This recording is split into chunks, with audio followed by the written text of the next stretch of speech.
Idol, nalabot kita parcel nga nadawat mga idol gikan sa Pantukan, Davao de Oro, layuwa mga idol. Mindanao na nga part. So atong abli mga idol kung usay unod aning yang parcel karon mga idol. Okay. Wow, medyo mugat-mugat man. Saka na siya.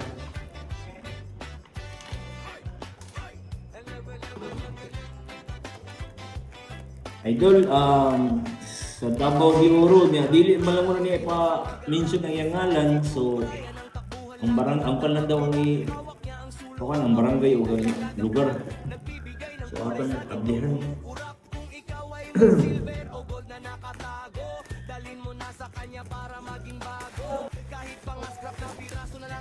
Okay. Wala.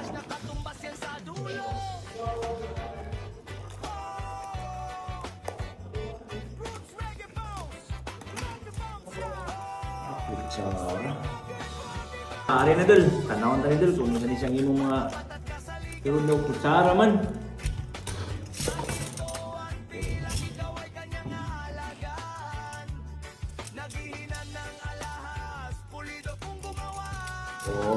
Okay.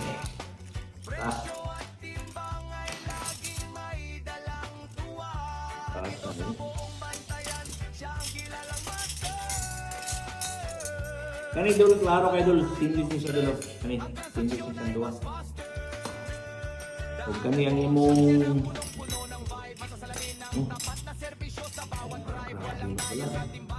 By the way, gikan ni siya sa Pantukan, Davao de Oro. So dul, ato itis dul kung legit pa niya imong kung silver ba yun niya kaya wala may tatak. Isa na itong may tatak na.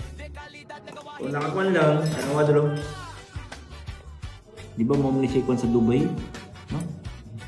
Sa Saudi, ha? Muna siyang iyang logo.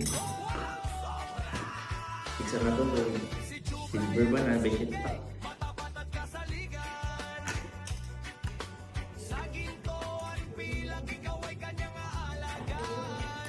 So, ato niya siya i-ligbasan dul kung legit ba gani siya.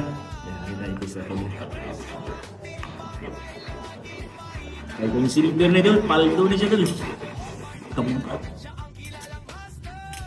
So, the moment of truth. Pag mubukal ni siya mga idol, but pasabot ano yung mga idol? Bronze. Pero kung dili gani mga idol, but pasabot, silver, paldo, kay kabugat. Mga idol, ibukal gid siya mga idol. Dili siya silver.